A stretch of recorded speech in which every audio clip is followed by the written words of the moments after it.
start. Welcome to our LOMLOE session, focusing on, yes, the primary classroom. That was the first question that we got in the chat box. This is focused on primary. However, if you are secondary, you are, of course, more than welcome to be here, and no doubt there'll be things that you feel that you can adapt and use in the secondary classroom anyway, but we are focusing on primary today. So this is our session overview. We're going to look at types of assessment. We'll move on to thinking about understanding feedback and assessment, and then the final section of the session today, we're going to look at bringing that all together and take a look at some practical classroom examples. Okay, anything to add, David? No, I think it's pretty clear.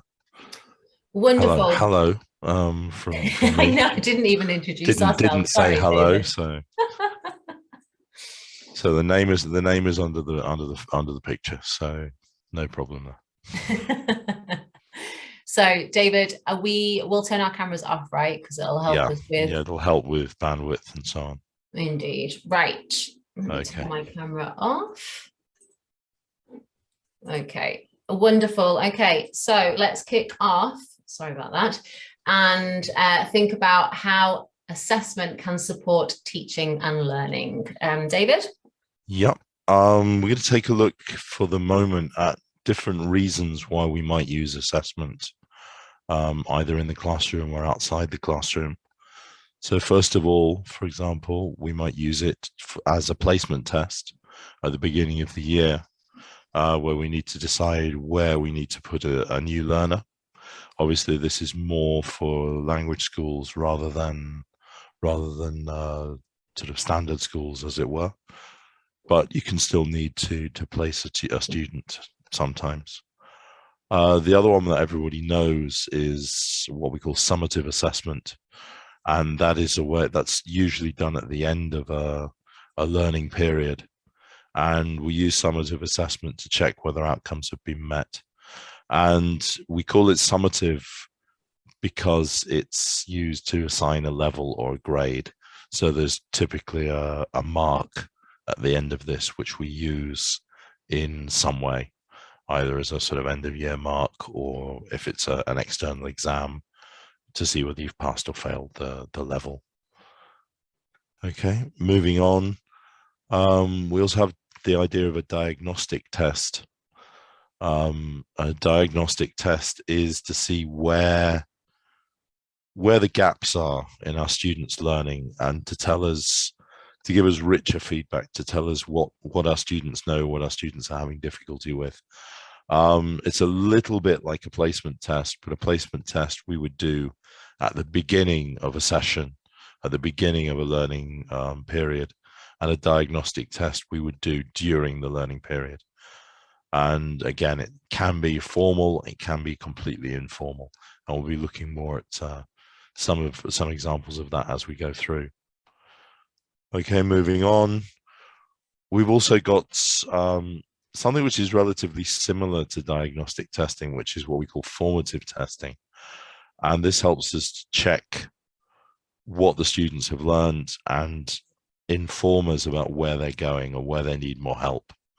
So again, it's similar to the diagnostic test, but giving slightly different feedback, and it's giving feedback particularly for the students.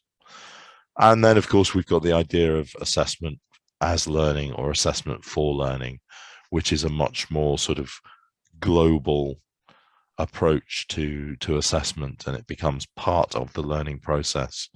What we're talking about these days is actually integrated learning and assessment.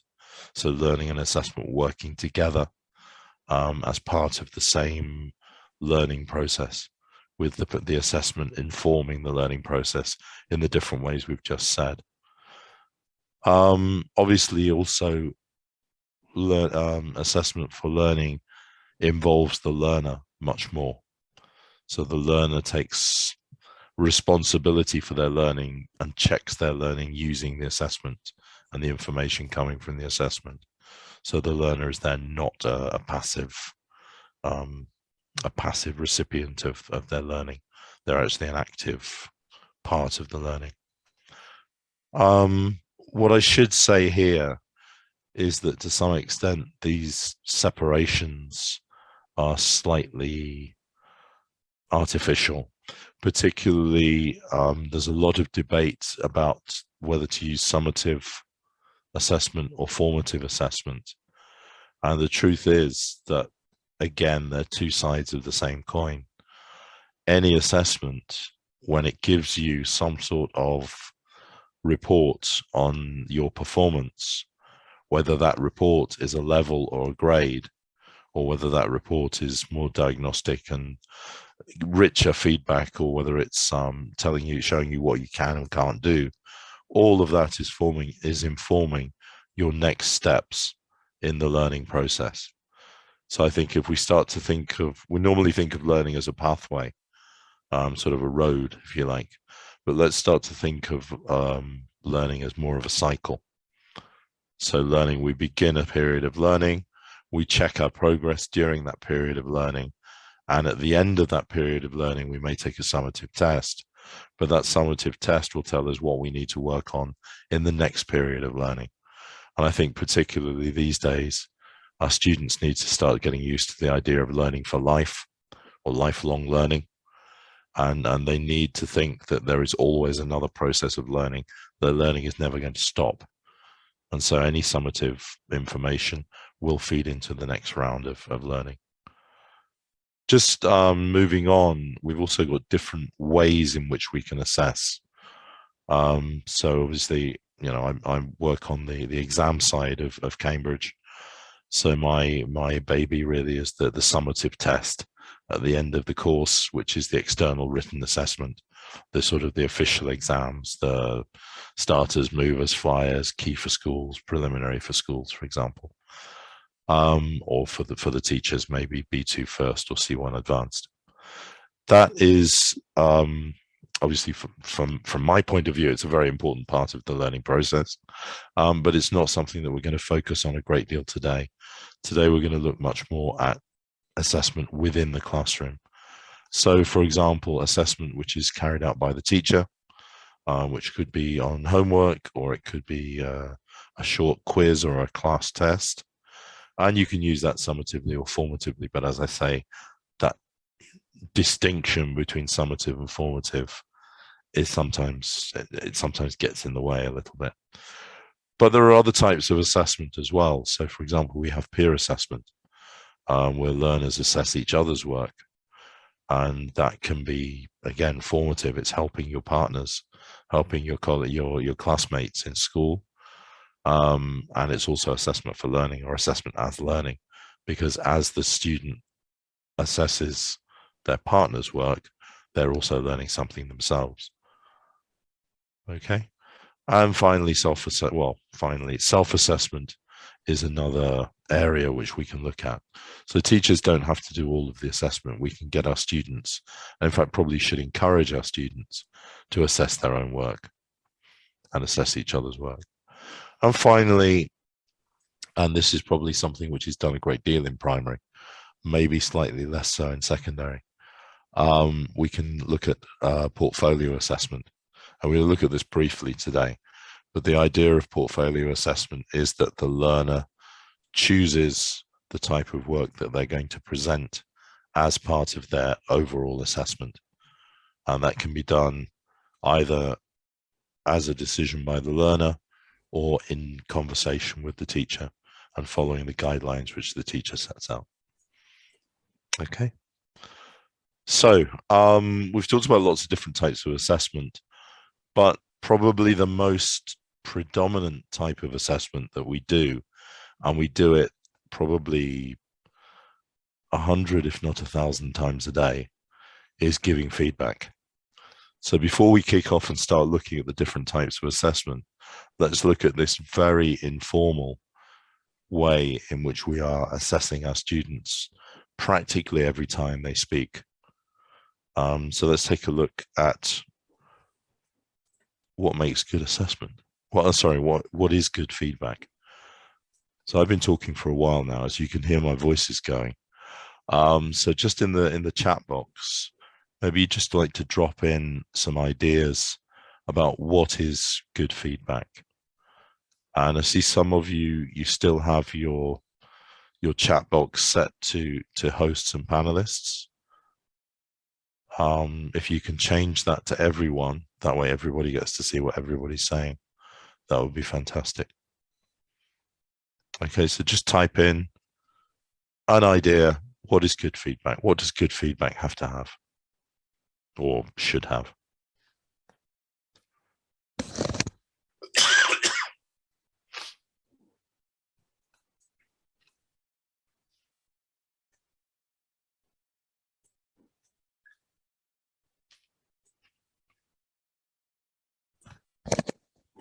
Hopefully everybody's typing. Everyone's typing, yeah. I hope. Although they've gone to make a cup of tea. Everyone's thinking, I'm sure. Good. Doesn't have to be the definitive answer. So Paula's writing to hosts and panelists, but positive feedback, yeah. Feedback, sure, I mean, well, I think we'll take a look at that in a second, won't we? We've got a few ideas on the next slide. It's just to element of just the element of positivity. I mean, yeah, it's a good point, I guess. I think feedback, it doesn't always have to be perfect, you know what I mean? We obviously do need to pick up on the things that our learners can improve on. Yeah. So it's a really Paula's written positive feedback question mark, and yeah, it's something we're going to look at throughout the next few slides about how we can be constructive with our feedback, I guess. Yeah, definitely. And sometimes, quite often, and particularly if we're going into peer assessment, we're programmed to look for mistakes. The way that we normally mark in class is we start with 10 and we start taking marks off. So quite often we forget to give that positive feedback. Yeah. Is anybody else typing? Or yeah, Paula's carrying on, not to see just the wrong points, but try to complete the lack of knowledge. Brilliant. Yeah, very good. Yeah, I think everyone did go to. I think everyone's maybe just had a long day. Yeah. I think they're drinking their coffees or teas and they've had a long day. So shall we crack on? Let's crack on. Yeah. Okay, so from our point of view, and I hope that you would agree with us, good feedback has to be clear. It has to include examples. We have to pinpoint exactly what we're talking about. There's no worse feedback, and even though it's positive, than the continual, hey, good job, fantastic, wonderful, because the student doesn't know how to replicate that. What you need to do when you're giving feedback to a student is even scaffold so that they know which bits of what they've done were good, and then they can replicate that in the next time. If you just say good job, they have to go away thinking, well, teacher's happy with me. No idea why. So we need to give them examples. You did this, and you did this. It also has to be, particularly for primary, it has to respect their attention span. We really do need to make sure that feedback is clear, but it's short, or at least not too long. And maybe we're not giving too many things at the same time. Again, particularly for primary, and especially if we're going down to younger primary. A student can hold maybe 2 or 3 things in their head, and they're not going to get anything from anything else. So you just need to be very, very specific and very, very concrete about what you're saying. Also, it has to be very focused, and I think even Rachel's gone for a cup of tea. Sorry, no worries. I was trying to click and nothing was happening. I'm sorry. Yeah, that happens to me sometimes. Okay, I feel abandoned, Yeah. It has to be focused. You might notice things which were off task, but if you're giving feedback to a student, the important thing is to give them feedback on what you were looking for from the task that you're giving feedback on. So if they're working on narrative tenses, give them feedback on narrative tenses. Don't tell them that they got a spelling mistake in line 3. If you're working on range of vocabulary, tell them where they did well and used some unusual or different vocabulary. Also, again, don't focus on everything. Focus on the important things or the biggest problems. No matter how many problems you point out to a student, they can only solve so many at any one time. So again, if you just give them lots and lots of different feedback, you did this and you did this and this was a problem and you forgot to do this and so on, all you're doing is demoralizing them. Let's think, what do we need to fix today? That's the feedback I'm going to give you. And then maybe tomorrow or the day after or next week, when we've solved that, let's go on to the next problem. Break it down for them. And finally, as Paula said, positive and constructive. There's no use taking them to pieces. Sometimes you have to give them difficult feedback because they're really messing up, or they really need redirecting. But there are ways and ways of doing that. You should always respect them, be positive and be constructive. Let's see how we can fix it, not how could you possibly do that. Okay, and I'm sure that none of us would ever say, how could you possibly do that? But, just remind yourself every now and again, how can we fix it? Let's fix it. Okay. So in order to allow us to give feedback effectively, we need to give them clear aims. So we need to really take time to explain the task so that they know what they're doing and know what they should be doing. And that way we can link our feedback to those clear aims. Okay, so if we say, okay, in this exercise, I want you to do this and this and this, when you come to give feedback, you can actually repeat those instructions. I asked you to do this and you did it, but you could have done it maybe a little bit better in this case. You could have done something a little bit different. That also means that if they've got a clear idea of where they're going, then they know, that what they're sending you is as good as it can be. They can identify where they're not meeting the criteria, and you can work with them. So it becomes a two-way channel as well. They can give you feedback to you. Sometimes even you could ask them to give you an evaluation of how they think the activity went for them, so that they're actually peer assessing before they hand the work to you, or they can ask you where they need or where they feel they need help. So again, it's a two-way communication. Okay, you're giving them feedback on what you see, but they're already telling you, I've had a problem with this. I didn't really understand that. Please, can you have a look at this? I don't feel very secure about this thing. Even if it's just using a traffic light, put a green, amber, or red circle at the bottom of the work. They're already telling you how they feel about their work, and you can then address that with them as you go forward. Okay. So let's kick off and think about how we assess as teachers. I know that you probably do quite a lot of assessing in your classes. I've just got 4 questions for you here. So do you think, and this is just your opinion, I'm interested in what you think, should you always correct everything? When do you do your assessment? Should you always assess in the same way?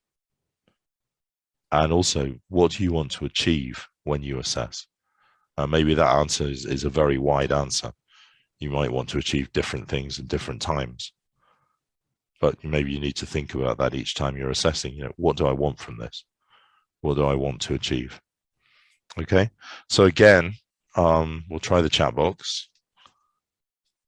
Just have a look at the 4 questions. Maybe just answer one, the one that sort of most attracts your attention. And just drop something in the chat box, put something in the chat box.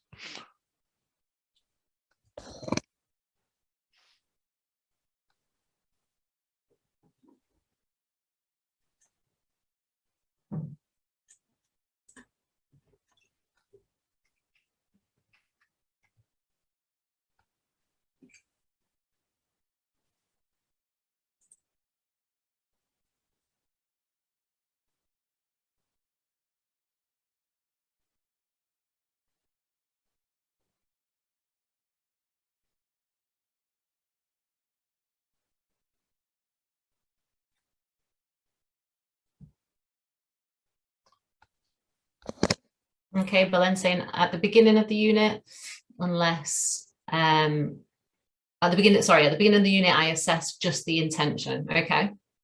Mm-hmm.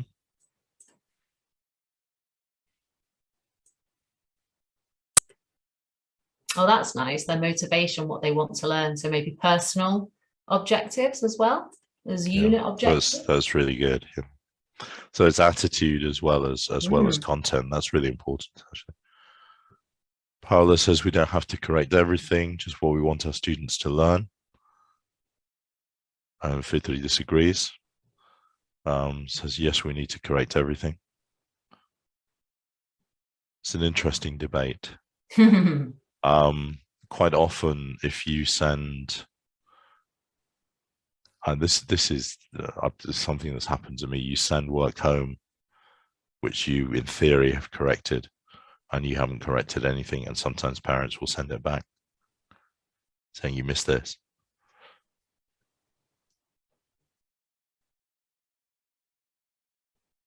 And Conchi says, not at the beginning of the tasks. Let the students make their own mistakes and then correct altogether. Yeah.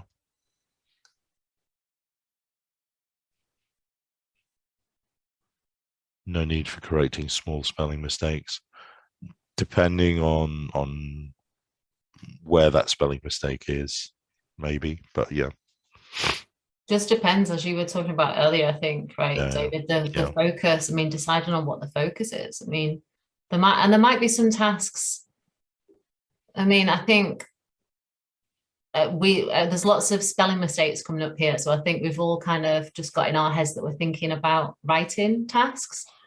But I'm thinking of, presentations, or they've just presented a role play, or inevitably, I think there'd be way too many little things for you to pick up on. And I think that would then turn into the feedback not being constructive, because there are so many things, So for me, in that situation, I would focus on, okay, what are my objectives? And that's where I'm gonna, they're the areas I'm gonna focus on, Yeah, I mean, that's the last question. What do you want to achieve?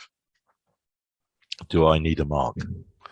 Do I want the student to learn this? Am I fed up with correcting the same mistake over and over again? How useful is it just covering your students' work in red or purple or pink or whatever color pen you use? Okay, Yolanda, that's an interesting point, and it's a pity that you've put it on hosts and panelists. Can you copy that into everyone? Because I think it's a really good point, and I think I would argue with it, but I want everybody to see it first. Fluency and motivation to continue learning from Paula. Yeah, that's good.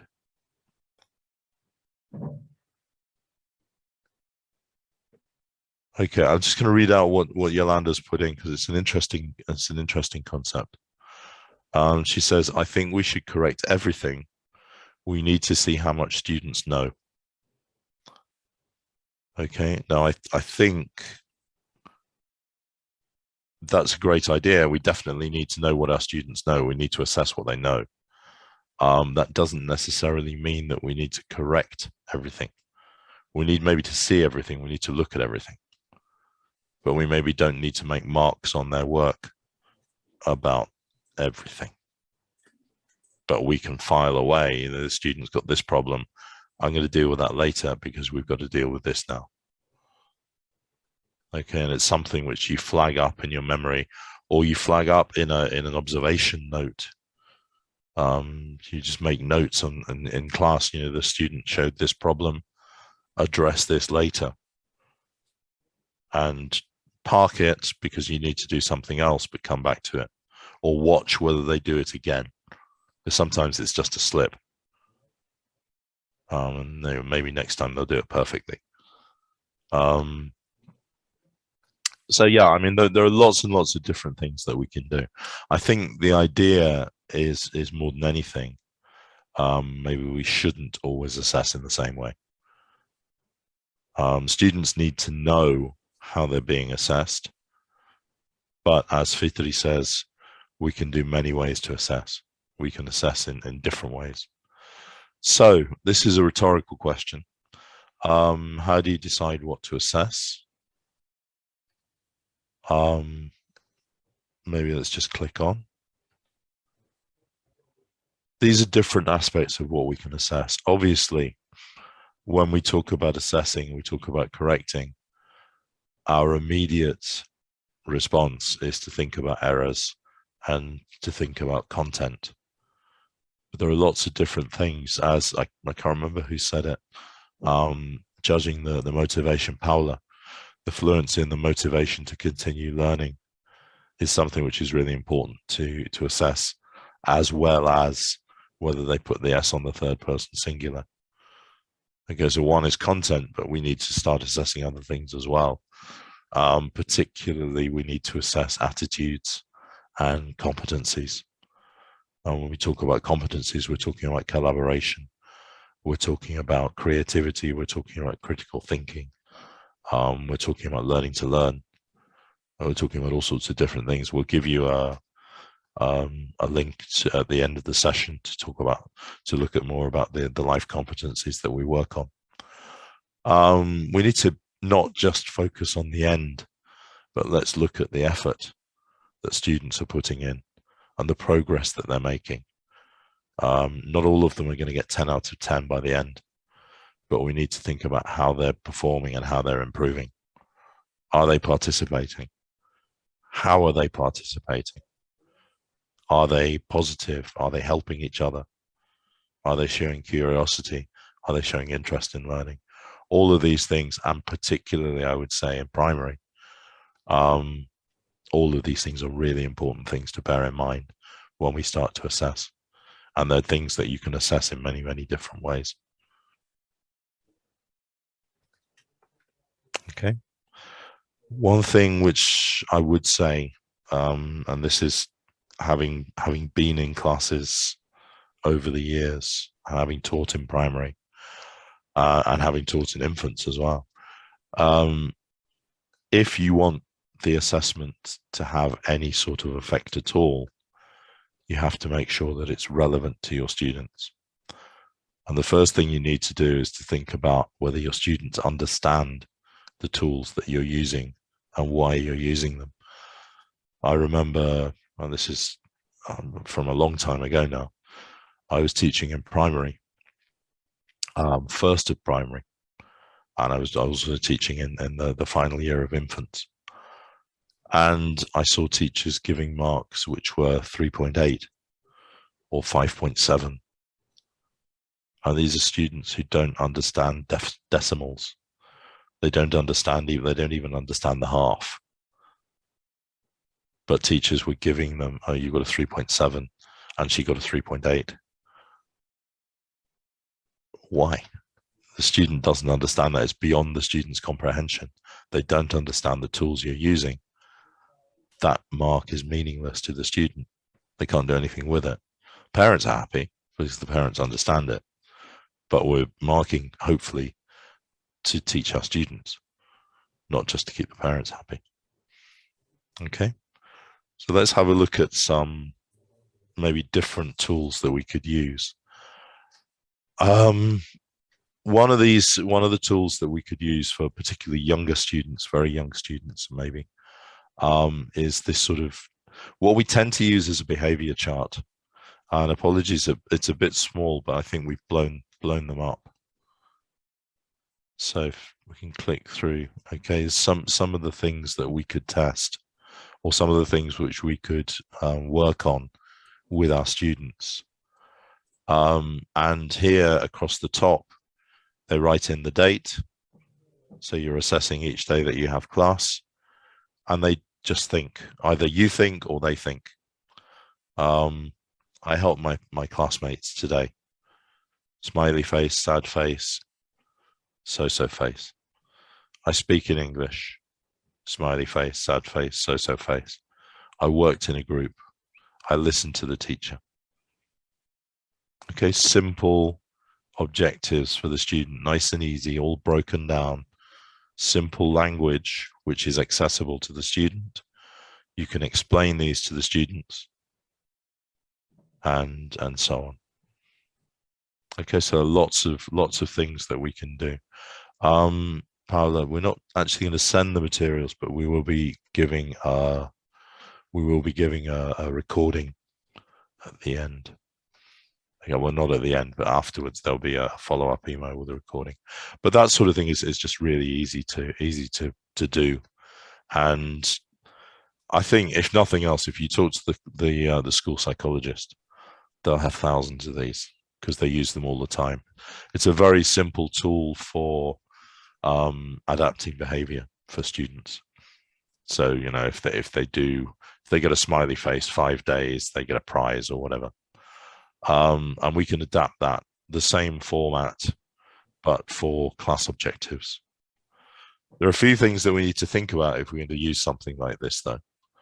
And move on to the next slide. We need just to think, you know, do we make this public? And the first sort of reaction is, yeah, let's put it up on the wall. But how would a student feel if they're not doing so well, if they're lagging behind? Do they want everybody else in the class to see that they're having difficulties? So what I would suggest is maybe have a class chart which covers the whole class, and the teacher makes a judgment at the end of the class, or they have a discussion at the end of the class. Did you all speak English in class today? Yes. Some of you didn't, so let's give it a sort of so-so face. Tomorrow, let's make sure that we all speak English in class. We'll make an extra special effort, and then we get a smiley face. Okay, so we have a chart covering the whole class. Or possibly, and again, there's a question mark over this, if they're working in groups, if they're working in collaborative groups, maybe a chart per group, or a chart showing the different groups. What I would also say is that each student would have their own personal record in their notebook. You know, at the start of the term, or the start of the unit, or whenever you prepare one of these, photocopy it. Each student has it in their notebook, and that's personal. They'll need to show it to you. Okay. And that's how we make it significant for them. They can't just fill in what they want. They need to have a little chat with you every now and again. Not every day,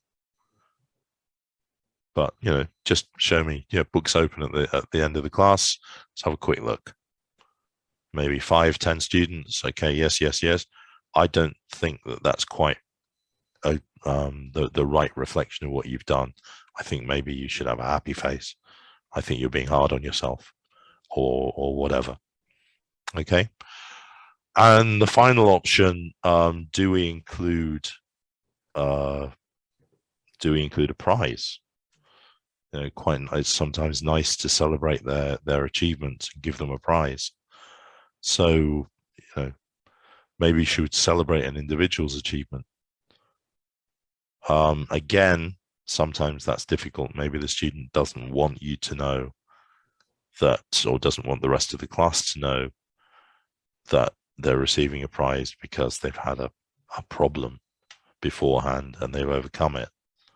Maybe they don't want people to know they've had a problem, or whatever. Also, prizes are a great way to motivate students, but they need to know why they're getting the prize.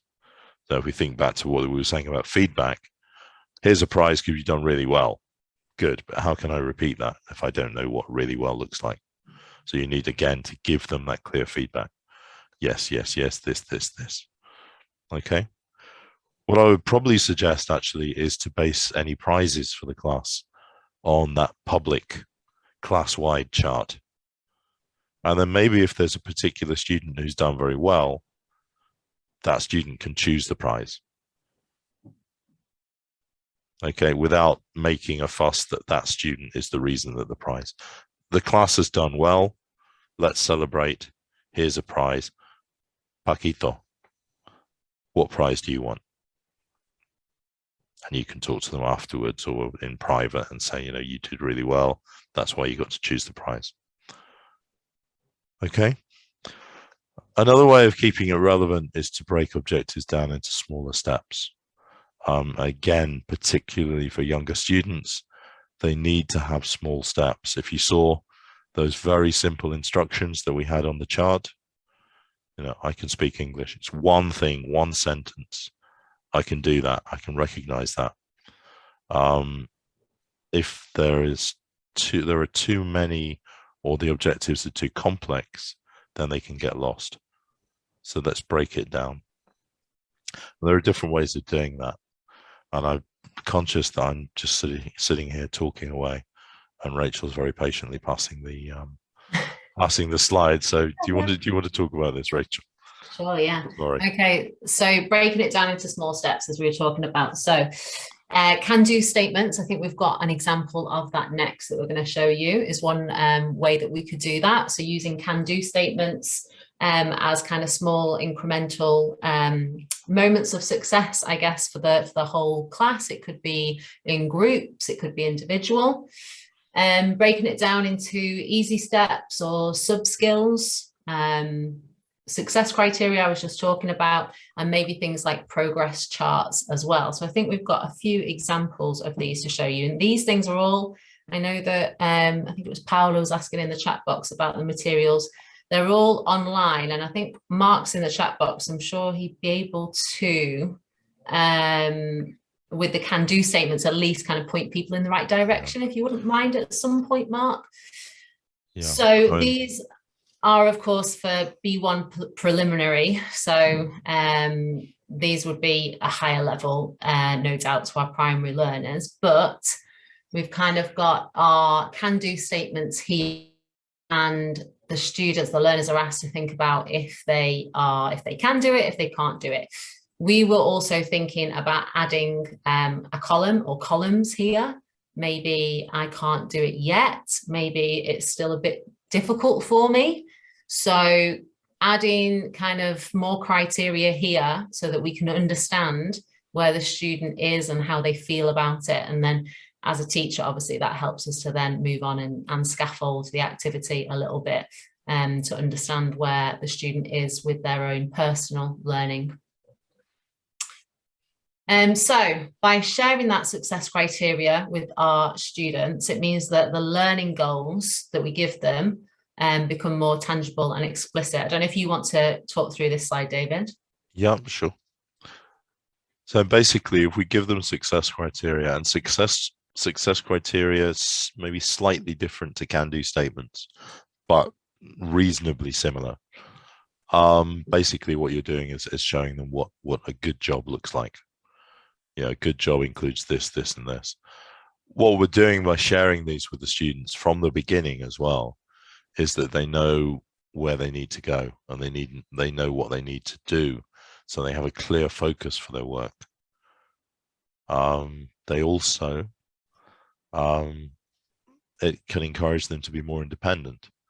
If they know how you're assessing them, they're not pendientes. They're not hanging on you and needing you to tell them whether it's right or not. They can take decisions about whether something is right before they give it to you, and that helps them to take a greater responsibility and become much more active learners. And it also helps them to evaluate their progress and to decide where they're having difficulties. If we've broken down the marking or whatever into success criteria, they can come to you more easily and say, I can do this, I can't do this, I'm finding this difficult. and they can think about that even themselves, or talk to their peers, and they can identify where they need to improve and what improvement looks like as well. Okay, so it's really quite useful. And as Rachel was saying earlier, it's okay saying I can do this, I can't do this, but students tend to get a slightly twisted view of what success is if we don't celebrate progress. So it's not just a question of I can do this now, I couldn't do this before. It's not as black and white. There's a huge gray area between I can do this and I can't do this. And we need to help them to understand that that's part of the learning process. And so we need to celebrate that process and that progress. And I think Rachel's going to talk us through a few possible ideas here of activities that you can do to do this. I think I was just going to say, I think students are always in such a rush sometimes as well, just to get to that final product and to know if, you know, what their score is, what their grade is. And I think this is all about routine. I think these are all small steps that kind of we can implement in the classroom bit by bit. And I think it's all about routine as well. Yeah. So yeah, celebrating those moments of success for the whole class, maybe.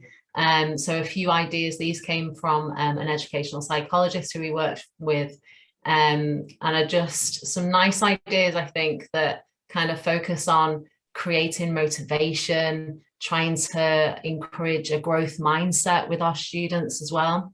Mm-hmm. So again, you know, there might be ideas here that you think will work, maybe won't work so well with your class, things that you think, okay, I could do that, but I would need to adapt it in a certain way. But I think these all just focus on, as I said, just kind of trying to create that positive environment in the classroom, and celebrate those success moments. So this might be something that you just want to take a screenshot of, or a photo on your phone, and try a couple in class and see if they work and get some feedback from the students as well. Yeah, that's right.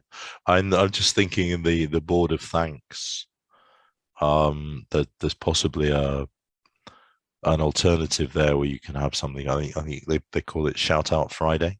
Yes, yeah. So just at the end of the day on Friday, you have 5 minutes just to say thank you to somebody, or just to highlight somebody or something that's happened, which has impressed them. I really like the working on what works as well, because I think, as you were talking about earlier, David, like, we need to pick up and be specific on the moments where students have been successful. And I think that helps the rest of the class as well. So, you know, I was talking a little bit about growth mindset, and students need to see how people in this situation, their classmates, are achieving success. So once they see that being modeled, then they can follow that, they can replicate it. So I really like that idea of kind of having, I don't know, it could be a Padlet, it could be a space on the wall where you kind of note down those moments on, this went really well today, why did it go really well, what did we do? It could be individual or group or whatever, but I think that's lovely, because yes, I think sometimes our tendency for students as well is to focus on what's not going right, and we let those really lovely moments of success kind of just slip by. Yeah, that's so true. Okay, and portfolio assessment, David? Okay, well, I'm just going to touch on this very, very slightly, because it can be a little bit tricky. But at the same time, I think we're probably doing it in class all the time anyway. Basically, the idea of a portfolio assessment is to move away from just marking at the end of term, or just delivering the grade on an exam at the end of term, for example. The idea of a portfolio is that you assess through the whole term. Now, obviously, students are going to do quite a lot of work during a term, and maybe it's nice if they get to choose which bits of work they want to be assessed on. So maybe they had a bad day one day, their piece of work wasn't very good, but they've got others which are really good. So particularly, I would say from sort of mid-primary onwards, students are quite capable of saying, I'd like you to evaluate this. I'd like you to assess me on this and this and this. Obviously, you may find that would, if they get to select everything that they want, they may start to select just one type of activity which they're good at. So you may need to set out guidelines. So you can't give me more than 2 stories. You have to give me a piece of listening. You have to give me, you have to choose a piece of speaking that we did or a presentation that we did, so that they're selecting a representative type of work or the representative types of work that you want to assess them on. But given those parameters, quite a lot of students will be able to choose their own work. And if you see that maybe they're not selecting what you would think they would select, maybe a little chat, maybe at break time or something in the playground, just, I was surprised you didn't choose this, because I thought that was a really good piece of work and you chose this other one. Why did you do that? So they can sort of think about it and maybe come back to you and say, yeah, you're right. Maybe I need to change that, can I? Obviously, for younger students, the teacher may have to take a more active part in choosing their work. But it's always nice for students. It's always a good idea, maybe not just nice, for students to be engaged in the selection at some level, because that again makes them active members of their own learning. Something that we can do to help this is, during the course of the class, we can give them choice as to what sort of activities they do.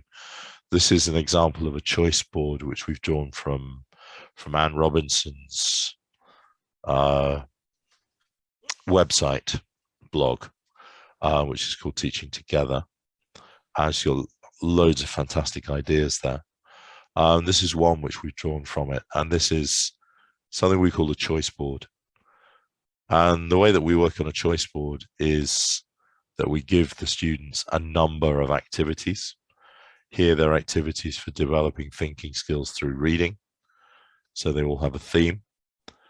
But within that, you'll see that there are different opportunities. So it's not just reading. Write a new title for the text. Write 3 or 4 hashtags for the text. Ask a projection idea. Would you have liked to have been this person? Would you have liked to have been part of this story or part of this project? Why not? Find some photos for the text. The students don't have to do everything on this choice board. They have to choose a number of activities. So different students will choose different things.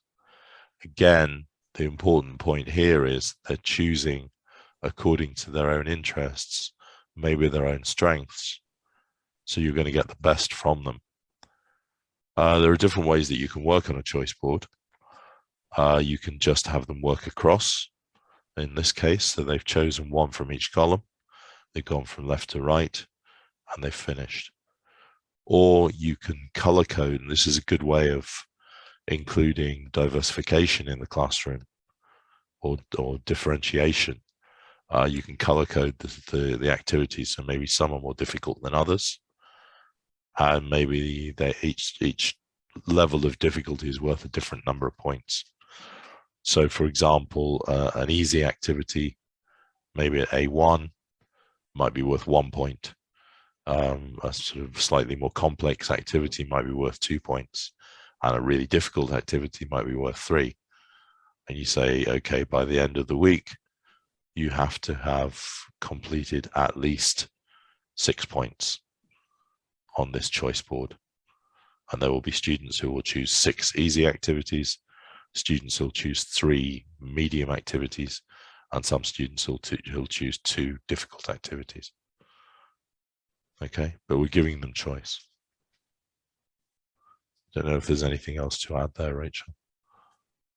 No, I was just, so just thinking through why why choice is important here. So just echoing what David was saying, so learning strategies, new strategies for learning, making active choices about their learning, and then of course providing opportunity for reflection as well.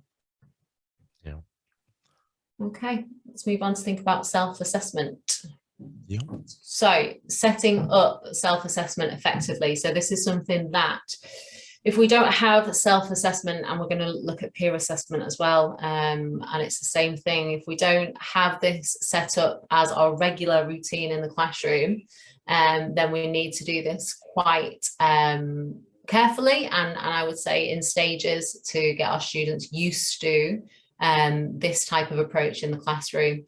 So explaining its benefits to the students, making sure they understand the reason for activities when we're doing them, using peer assessment. So I think we talk about this in a second as well, right, David? Yeah, that's right. I'm basically, peer assessment often helps students to identify areas that they can work on. Sometimes it's easier to see what's going on in a colleague's or a classmate's piece of work than in their own. But again, we need to set that up very carefully so that there's a lot of respect going on. Yeah, making it a structured process. So as I was saying, step by step, bit by bit, staging the activities, and we're going to look at a few examples of this as well. Making sure that we make time for it. It sounds really obvious, but I think in the last part of this session, we're going to look at some project work in the classroom. And these moments are really key. And I think not just when we're doing projects in the classroom, but at any moment during the learning process. But sometimes these are the things that if we are short on time, which we often are, I completely understand, these are sometimes things that might, you know, fall by the wayside. So they're things that we need to just have on our radar, I think, is what I'm trying to say as a teacher. It could be a 10-minute activity. It could be a 1-minute activity. Okay. It could be just a quiet reflection activity where they are self-assessing. And yes, let's move on to look at some examples of this. So we've got the can-do statements back again, David. Yeah. And these are sort of different levels of engagements, and they're obviously useful for different types of student. Starting at the bottom there, the traffic lights, just very simple. As I was saying, if a student gives you a piece of work, even a very young student gives you a piece of work and they're happy with it, they can give you a green circle. If they're sort of a bit worried about it, they can give you an orange circle. Or if they're not happy with it at all, they found it really difficult and they think they need help, they can give you a red circle. So they're already thinking about how they've done the work and they're transmitting that to you, and they're doing it completely non-verbally. So it's really important that they can express themselves, possibly with pictures, possibly in Spanish. The key to this is not the language. It's not a language activity. It's a learning activity. We can use the can-do statements or success criteria. As Rachel was saying, there should be a third column there. Yes, no, sometimes, or yes, no, yeah, I'm on my way, because that helps them to recognize that there is that pathway between yes and no. And then different writing frames. So just to make it easy for them to express themselves and say how they feel about certain things. So listening in for general information is easy for me because I just hear it. It just feels work. Listening for detail is more difficult for me because sometimes I get lost or because I don't understand some of the words or whatever. So we can give them a writing frame, or we can just give them the main topics that we've dealt with and just get them to match. So this is easy. Okay, choosing a title for the text is easy. This is a bit difficult, paying attention. This is the most difficult for me, long sentences. I should work more on new vocabulary. I'm okay with choosing the correct answer. So, you know, just making them, giving them the tools to make that reflection easy. Okay. These are really nice, I think, because I mean, we've got them here as more of a writing activity, but I think this could be something that students discuss in groups first. So they kind of use it as like a whole group self-assessment, I guess. Yeah. You know, especially lower primary, of course, where we're not going to be asking them to do a lot of writing all the time. Completely understand that. Yeah. So it might be things that they, you know, questions that we just give them to reflect on and to think about. And as we move up into higher primary, into 5 and 6, these are nice things that they maybe can just keep in a folder somewhere, keep in the back of their book. I think it's nice that they keep a record of things like this, because I think with as we were talking about before, you know, celebrating success, we often do it and then it gets forgotten. So I think it's nice for students to look back and see where they were and see the things that did work last time. And also it's nice that students can look back and see that they have made progress. When our students hit that brick wall, which they all do, you know, and they are in those moments where they're thinking, I just can't do it. A nice activity to ask them just to look back, have a look at where you were 6 months ago, have a look at the things that you could have done better on then, and think about where you are now and think about that progress that you've made and how you've got from that point to this point. Yeah, that's really nice, and it's a great way of supporting resilience with the students. You know, you've done it before, don't worry. Yeah. You can do it again. And obviously, as we go up through the ages, as it were, we can probably make something slightly more complex. This again is based on can-do statements. It's about communication. Now, this is a version for teachers, but obviously you could do this with smiley faces or grumpy faces or sad faces.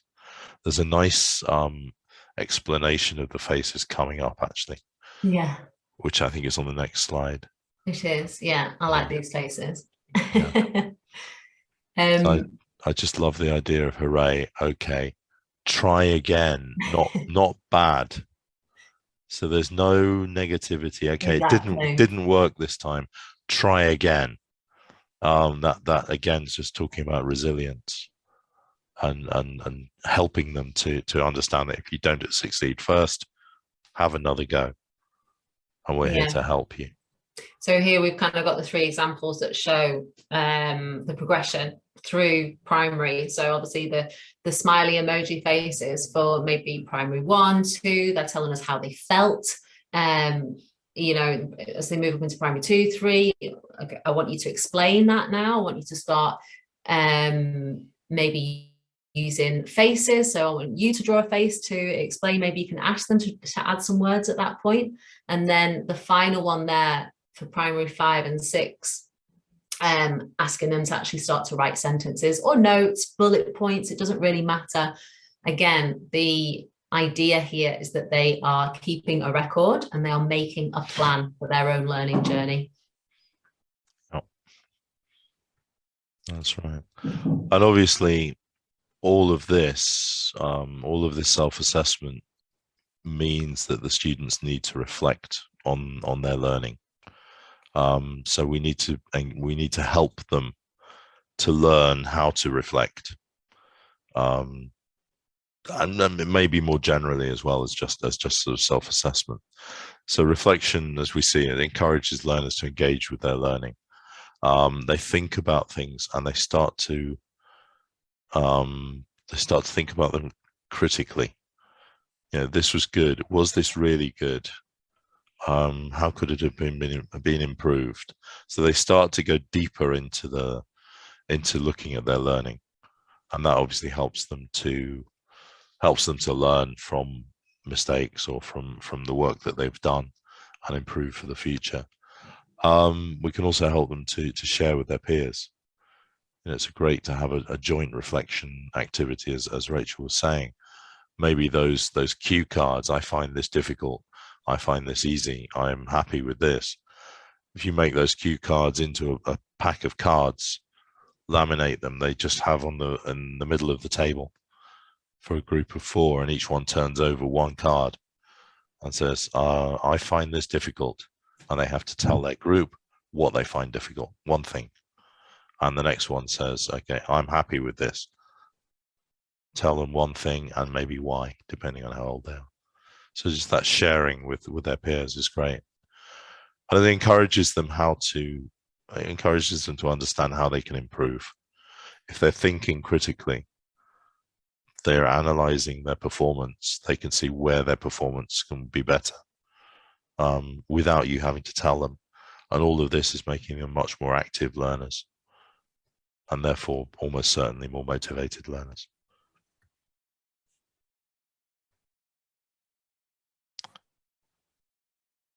Okay, and then some activities for reflecting on learning.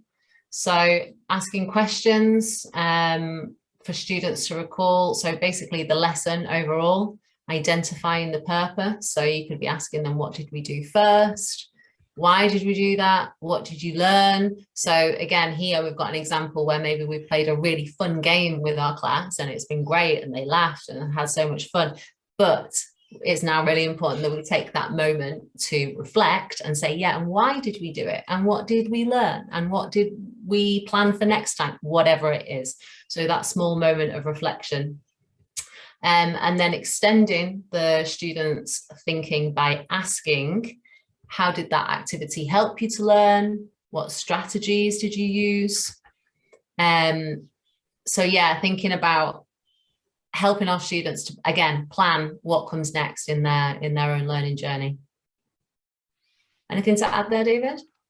No, I mean, this is basically how we would teach them to reflect. It's how we're going to scaffold reflection. And again, it's just that little bit of time in class. Model the sort of questions that they need to be asking themselves, and just help them on that process. Help them see behind.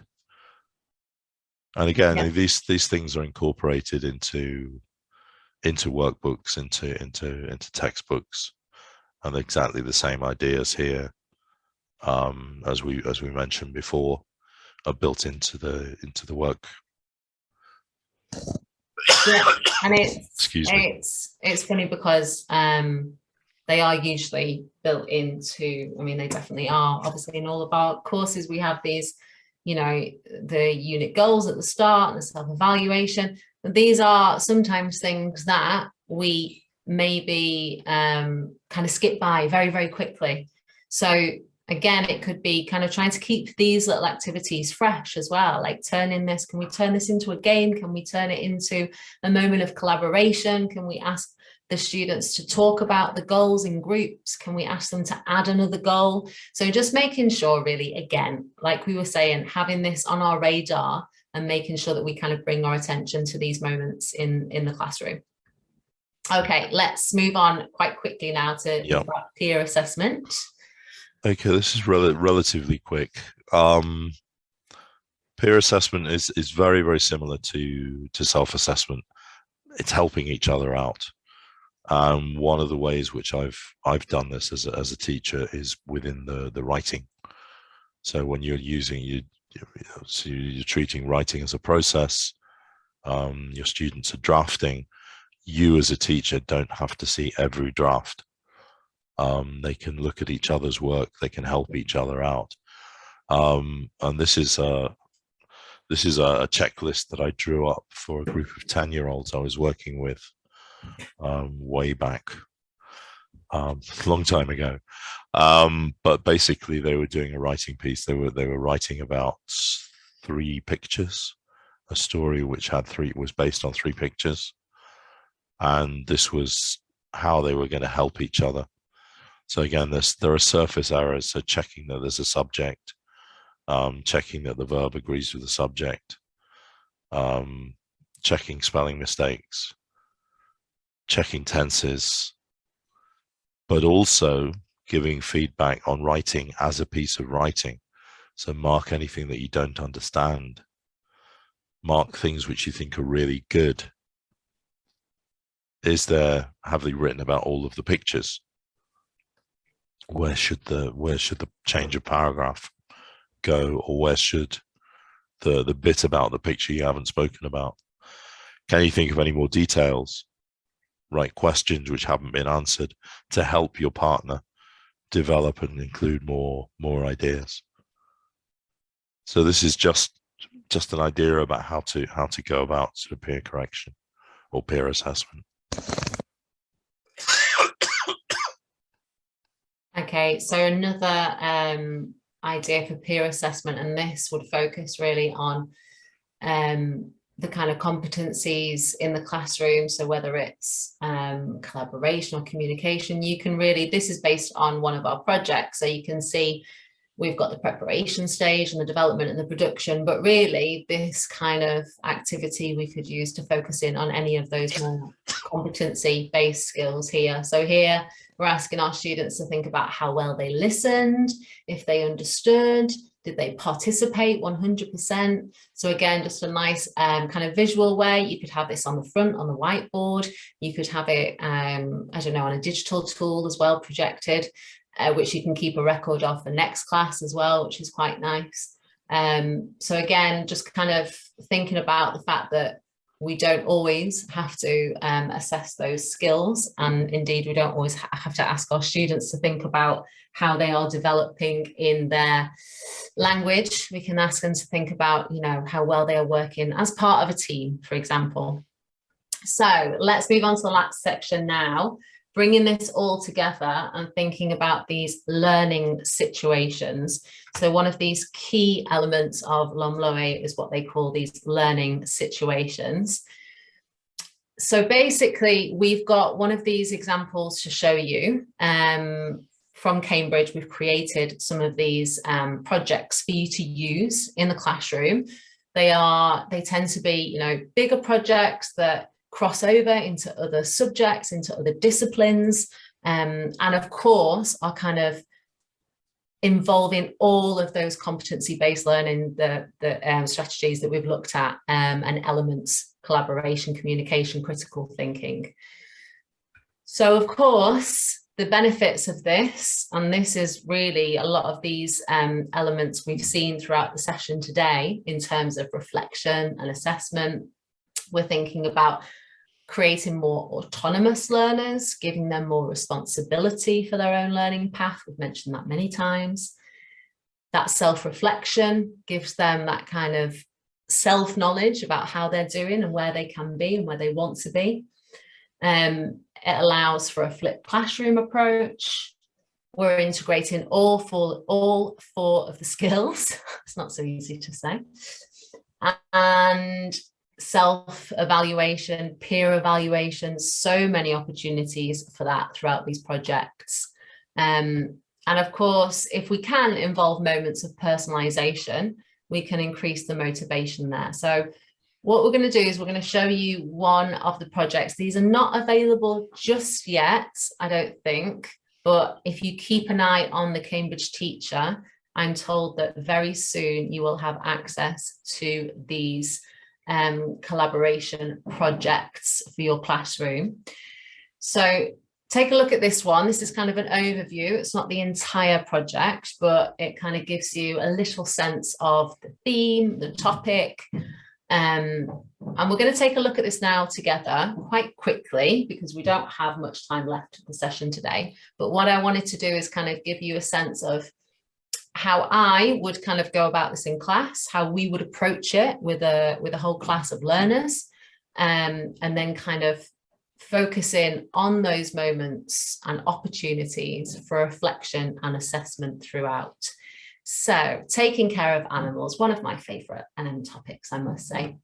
So I'm imagining that you are all now my class. I'm hoping that you'll all get involved in the chat box. Taking care of animals.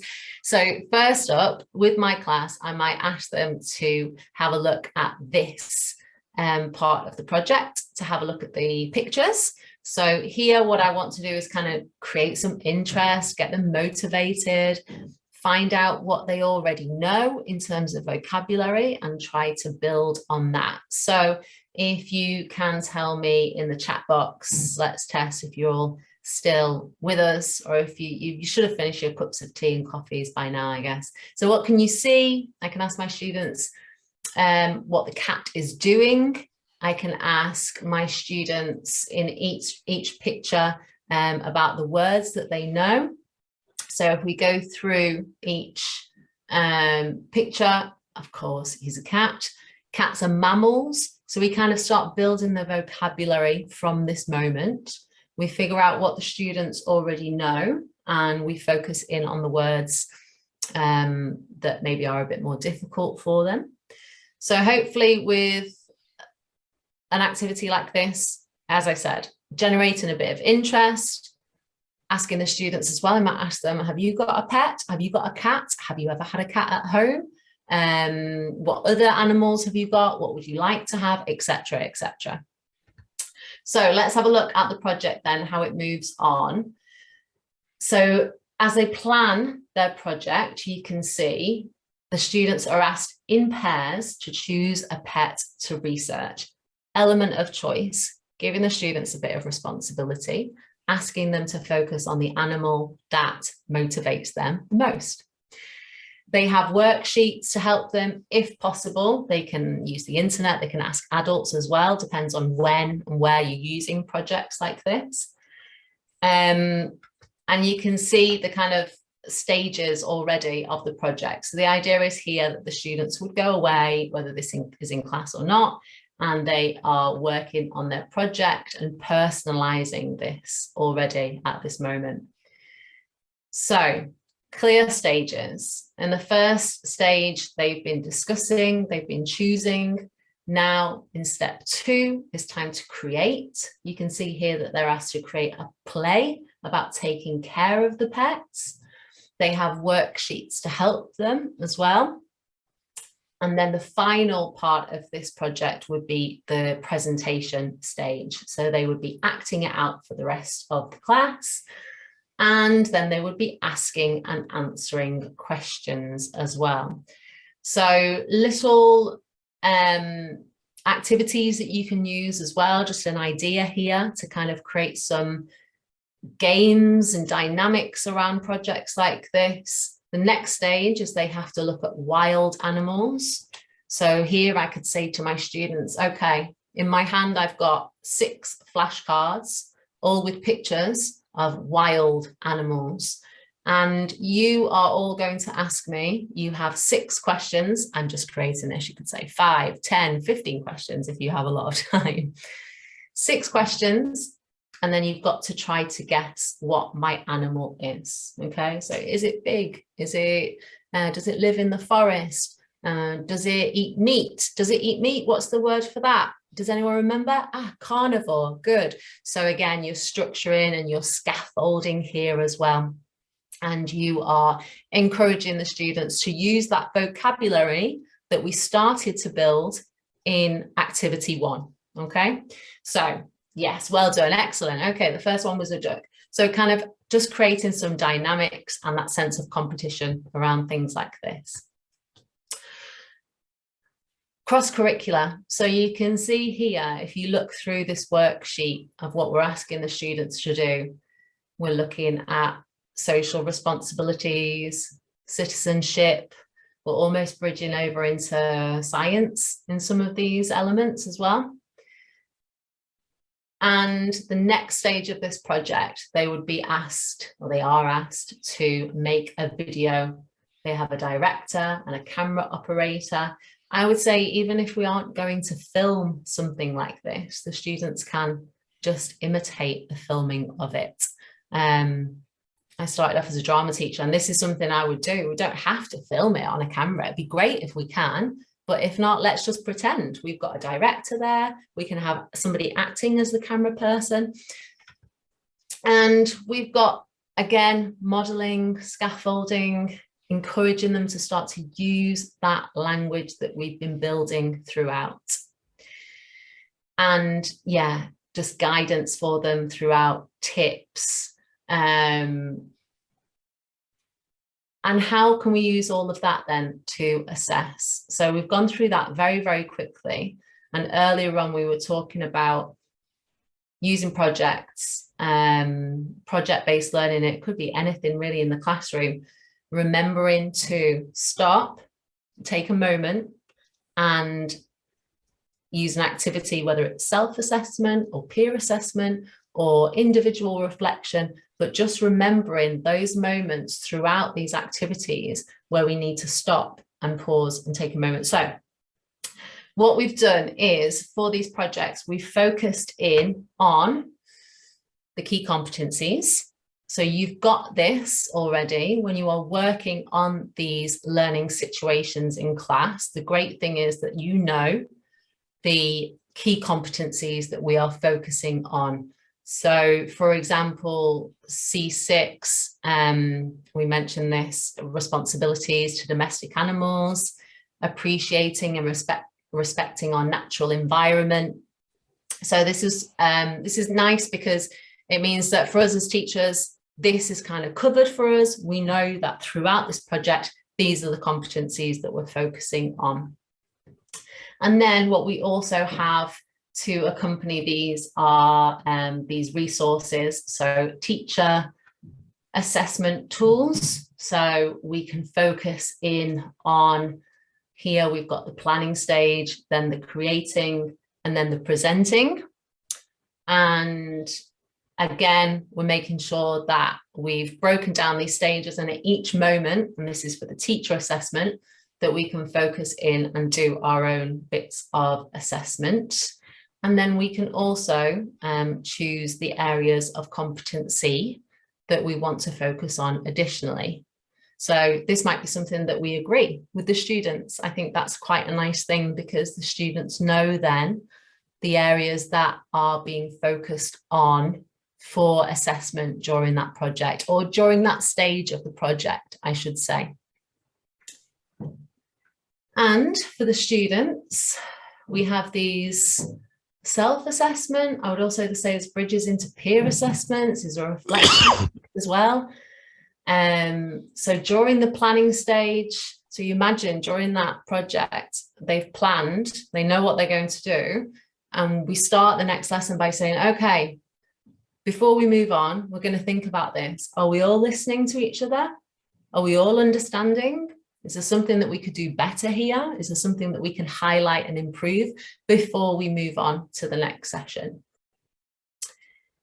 And KWL charts, we've mentioned these a few times. These would work, I think, really well for these learning situations. Asking students before we start what they know, what they already know about the topic, what they want to know as they move through. And then at the end, after they've presented, asking the students what they know now. And these are nice things, again, to keep on record, to have as that record of progress for the student. So moving through these learning situations, again, the really clear stages of preparation, development, and production. And we've just got this here to kind of, just as a reflection task for us as teachers, to think about during those moments, where are our opportunities for these assessment strategies? So during the preparation stage, when we're putting the groups together, they're discussing their ideas, they are making decisions about what they want to focus on. Where are our opportunities there? As we just saw, we could be asking students to think about evaluating their communication in their group. So we could be doing some self-assessment there. As a teacher, we could be assessing them on. So it's just here, just as a little reflection activity for us, really, to think about where we can focus in here. So development, the students are researching and analysing. So where are the key competencies that we can focus in on there? And then in the production, giving feedback, self-evaluating. So after the students have presented, asking them how they felt they did, asking them what they could improve on next, asking the rest of the class what they enjoyed and what they think that that group could work on. So you can see there are so many opportunities here to implement these assessment strategies. And what we also have, and I think Mark's going to pop this into the chat box for us, From our Cambridge framework for life competencies, we've developed these activity cards. And as you see here, there are some that are focused on learning to learn and kind of give us ideas for, again, strategies for implementing assessment in the classroom. So these activities you'll recognise from some of the ideas that we've already looked at today: traffic lights, next time, what will I do?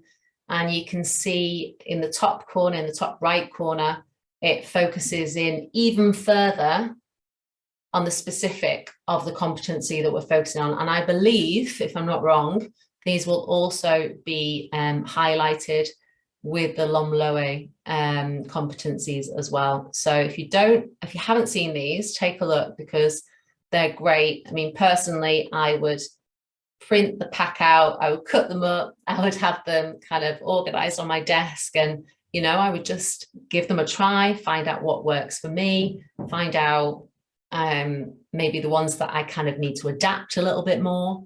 So if you haven't seen them, check them out. They're really nice. Obviously, they don't just focus on learning to learn. We've got communication and collaboration, critical thinking. So yes, Mark's saying watch this space. And if in any doubt, just contact your Cambridge rep and they will help you there.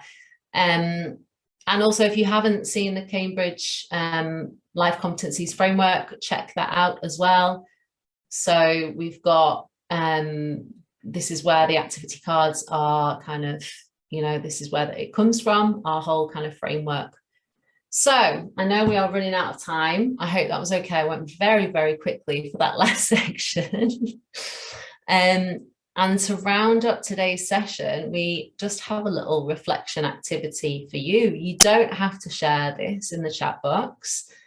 This is just something that you can think of if you want to make notes at your desk there at home, or if you're still at school, you're more than welcome, of course. But just let's stop, let's take a moment and let's reflect on the session today.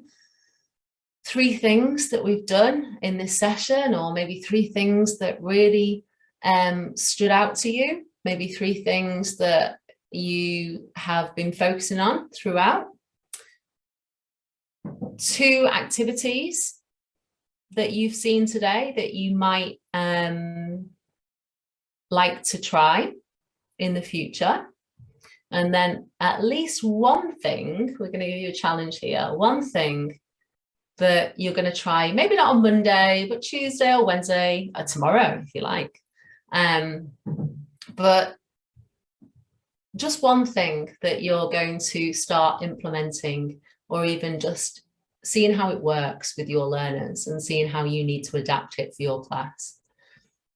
So there's not a lot of time now. Feel free, as we said, you can take a picture of that. You can think about it later.